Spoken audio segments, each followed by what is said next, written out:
Bueno, en tiempos como los de hoy, nos sentimos en la obligación de seguir generando elementos, conocimiento que permita la reactivación económica de nuestro país. Y para ello traemos una presentación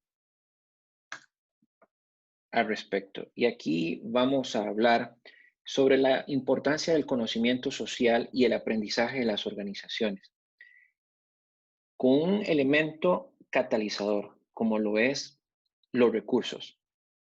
Y aquí para ello es necesario que empecemos a conversar sobre lo que son los recursos y las capacidades.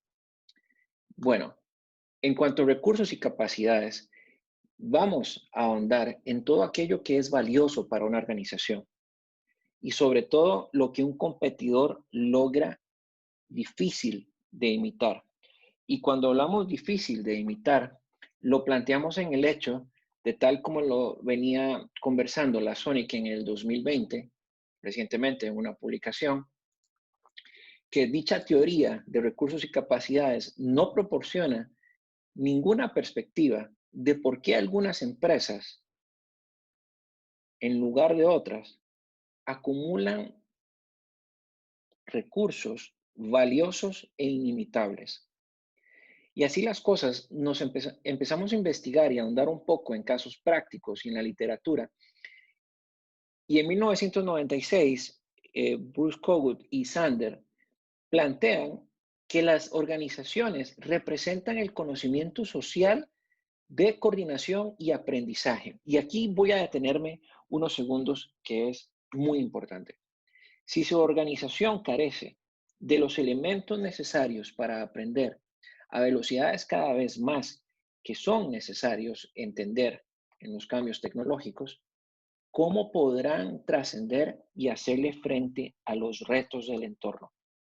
Si esta capacidad no es desarrollada, entonces al final del día uno se pregunta, ¿cómo las organizaciones van a sobrevivir? Por eso hay tanta reticencia cuando se habla de reactivación económica.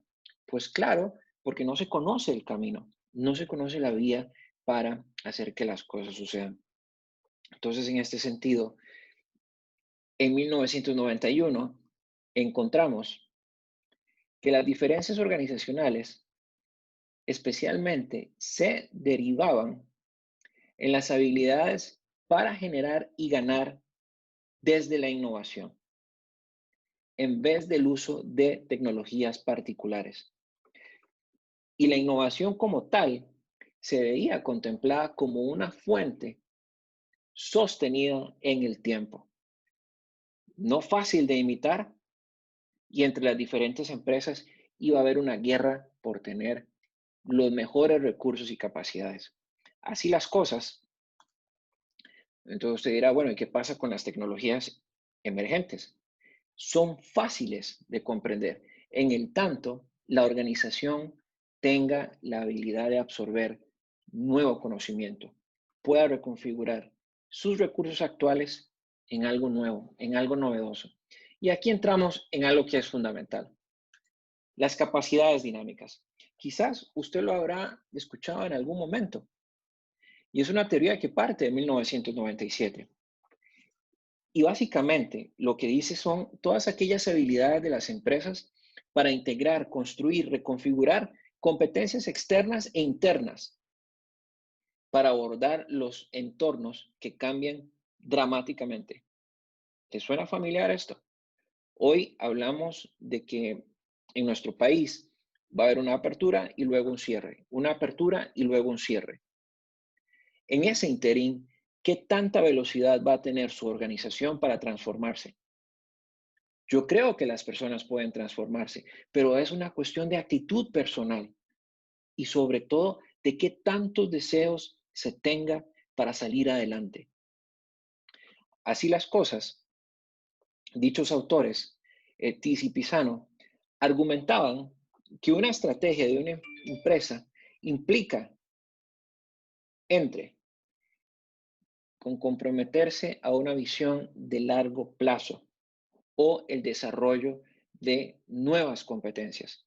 Pero aquí entra el tema de las capacidades blandas, Y el marco de trabajo que nos planteaba la teoría y la práctica ha venido diseñando esas competencias necesarias. Y hablamos de las competencias digitales, las competencias en temas de comunicación, las competencias sociales, las capacidades de adaptarse rápidamente al manejo y uso de la tecnología, y todas ellas siempre van a resultar en elementos de innovación.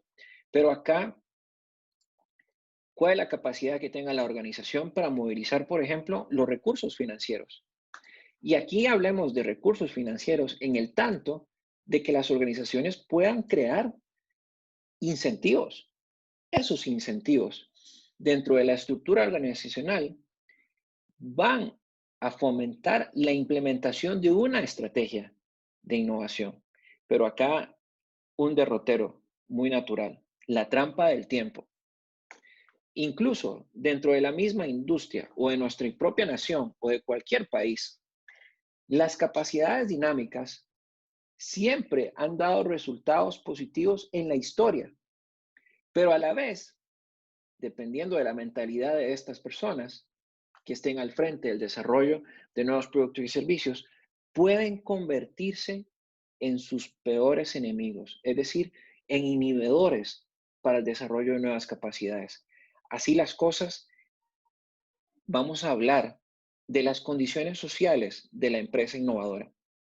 En primera instancia, en este contexto, voy a ahondar en lo que son los roles estratégicos, financieros y organizacionales.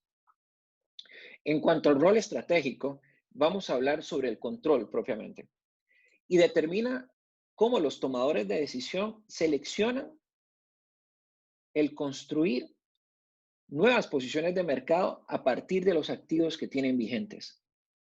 Es decir, si usted tiene una capacidad tecnológica que deriva en un producto, trate de reconvertirla hacia otro nuevo producto.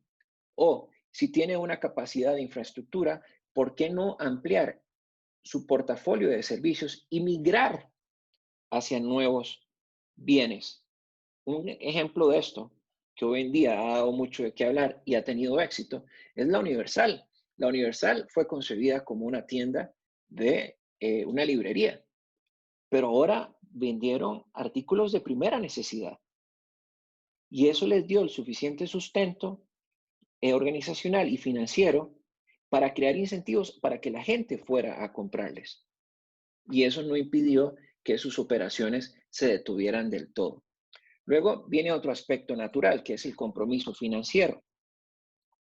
Y el compromiso financiero es si la empresa al final del día va a tener los recursos disponibles para evolucionar en el tiempo. Pero acá, de nuevo, la capacidad de innovación se va a ver vista en el mediano y largo plazo, porque es un proceso de construcción, desde la cultura, desde la propia estructura y desde la estrategia. Ahora, cuando hablamos de estos elementos, nos queda uno por fuera, y es la integración organizacional. Y acá es, si su propia estructura, a como está conjuntada, tiene los incentivos necesarios que pueda transformar las acciones y capacidades individuales hacia un plano colectivo. Es decir, la forma en cómo interactúan las personas. ¿Se logran metas individuales o se buscan metas colectivas? Ese es un claro ejemplo. Acá lo más importante, la organización a la que uno represente, al final del día, es un reflejo de qué tanto o poca capacidad tenga para trascender en esta sociedad a partir del conocimiento y la interacción colectiva. Espero que esto sea de valor y síganos. Comparta este video para que otros puedan sumar y salgamos juntos adelante, que sí se puede.